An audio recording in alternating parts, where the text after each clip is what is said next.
বিশ্বনবী নিজ হাতে কুঠারের মধ্যে একটা কাঠের হাতল লাগাই দিলেন। আল্লাহু আকবার। হাতল ছাড়া কুঠার ইউজ করা যাবে? বিশ্বনবী নিজ হাতে ওই কুঠারের ভেতরে একটা হাতল লাগাই দিলেন আর বললেন, লা উরিদু আন আরাকা 15 আইয়াম। এই কুঠার নিয়ে জঙ্গলে যাও, গায়ে অনেক শক্তি আছে, কাঠ কাটো, এই কাঠ কেটে বাজারে বিক্রি করো, সামনের 15 দিন যেন আমি আমার চোখের সামনে তোমার না দেখি। বিশ্বনবীর পরামর্শ অনুযায়ী কুঠার নিয়ে ওই সাহাবী জঙ্গলে চলে গেলেন। কাঠ কেটে বাজারে বিক্রি করতে করতে 15 দিন পরে 10 দিরহাম নিয়ে বিশ্বনবীর দরবারে হাজির হয়ে গেলেন। 10 দিরহাম নিয়ে বিশ্বনবীর কাছে হাজির হয়ে গেলেন। সাহাবী এসে বলল, ইয়া রাসূলুল্লাহ, এখন আর আমার ভিক্ষা করা লাগে না, আমার গায়ে অনেক শক্তি আল্লাহ দিয়েছে, আই এম ভেরি এনার্জেটিক। আপনার দেয়া বরকতের কুঠার দিয়ে আমি কাঠ কেটে কেটে স্বাবলম্বী হতে শুরু করেছি। সুবহানাল্লাহ পড়ে।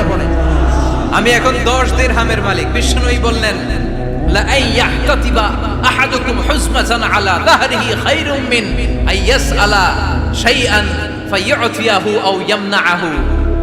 যাদের গায়ে শক্তি আছে তারা ভিক্ষা না করে কাঠ কেটে পিঠে সেই বোঝা নিয়ে বাজারে বিক্রি করা অনেক ভালো।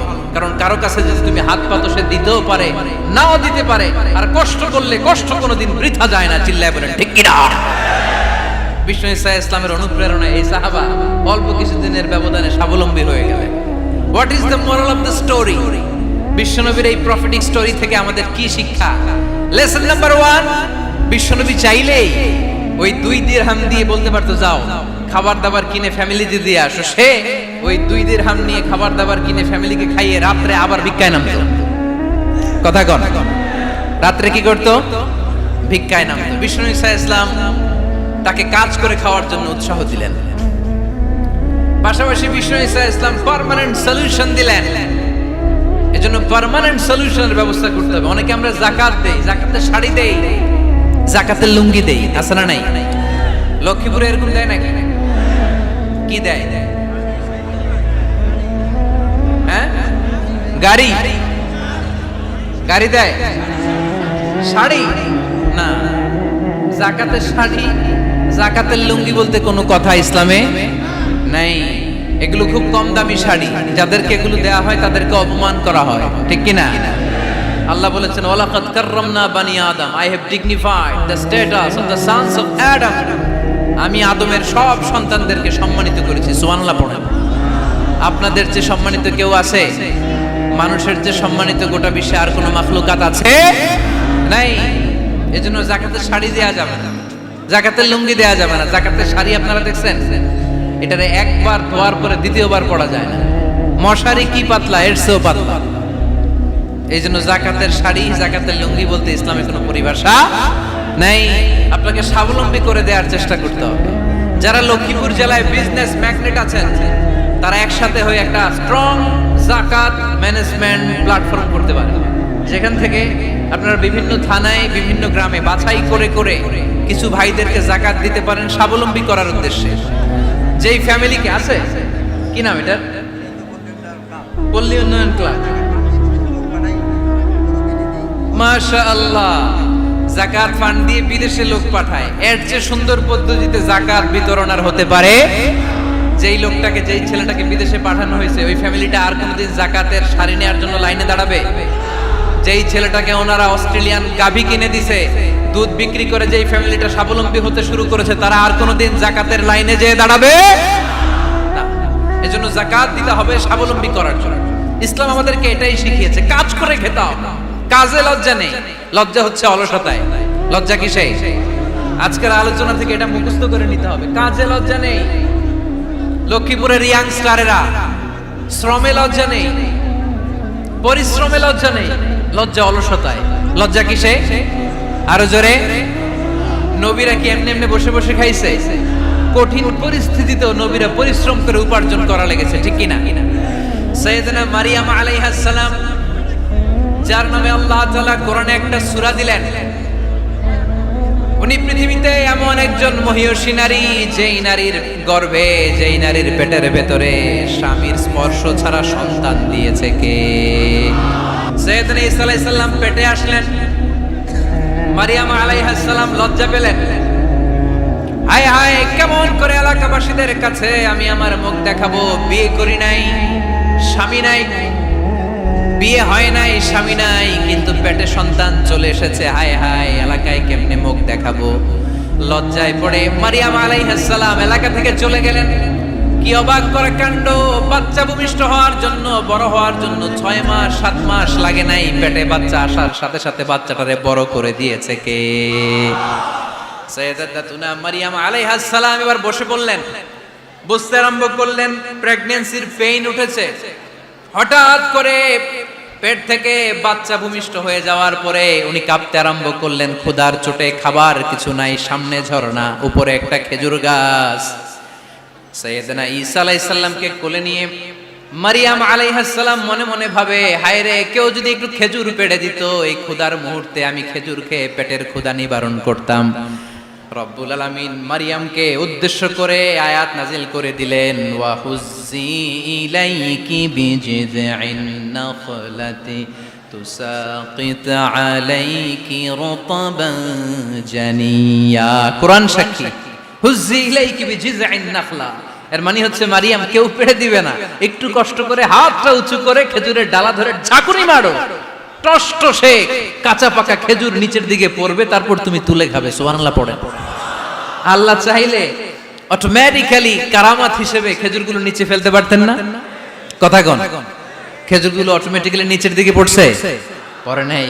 আল্লাহ শিক্ষা দিয়েছে, যেই পরিস্থিতিতে থাকো না কেন, তোমাকে শ্রম ব্যয় করে কষ্ট করে তোমার উপার্জন করতে হবে, রিজিকের বন্দোবস্ত করতে হবে। চিল্লায় বলেন ঠিক কিনা? কর্মচঞ্চল হতে বলেছেন, কাজ করে খেতে বলেছেন। কাজে লজ্জা নেই, লজ্জা অলসতায়। কাজে লজ্জা আছে? লজ্জা কিসে? অলসতায়, অকর্মণ্যতায়। লেজিনেস খুব খারাপ, কিন্তু অ্যাক্টিভ হওয়া, এনার্জেটিক হওয়া, এটা নবীদের সুন্নাত। ঠিক কিনা?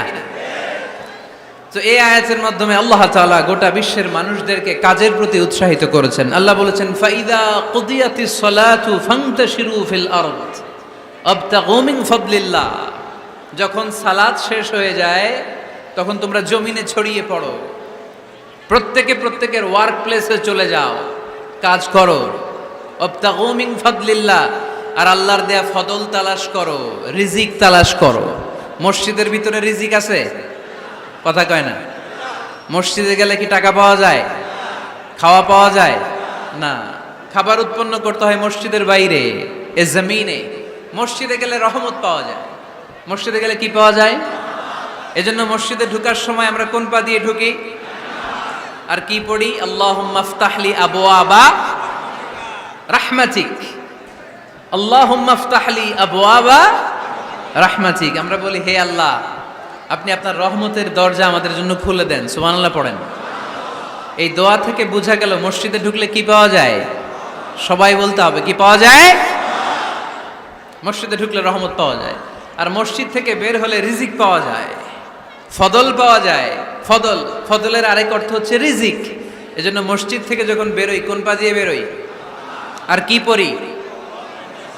আল্লাহুম্মা ইন্নী আসআলুকা মিন ফদলিক। আল্লাহ, আপনার কাছে আমি আপনার ফদল চাই, রিজিক চাই। এই ফদলের কথাই আল্লাহ কোরআনে বললেন, فَإِذَا قُضِيَتِ الصَّلَاةُ فَانْتَشِرُوا فِي الْأَرْضِ وَابْتَغُوا مِنْ فَضْلِ اللَّهِ وَاذْكُرُوا اللَّهَ كَثِيرًا لَعَلَّكُمْ تُفْلِحُونَ। সুবহানাল্লাহ পড়েন।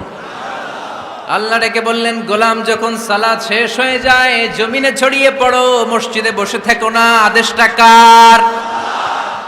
সালাত যখন শেষ, মসজিদে বসে থাকার দরকার নাই, জমিনের মধ্যে ছড়িয়ে ছিটিয়ে পড়ো।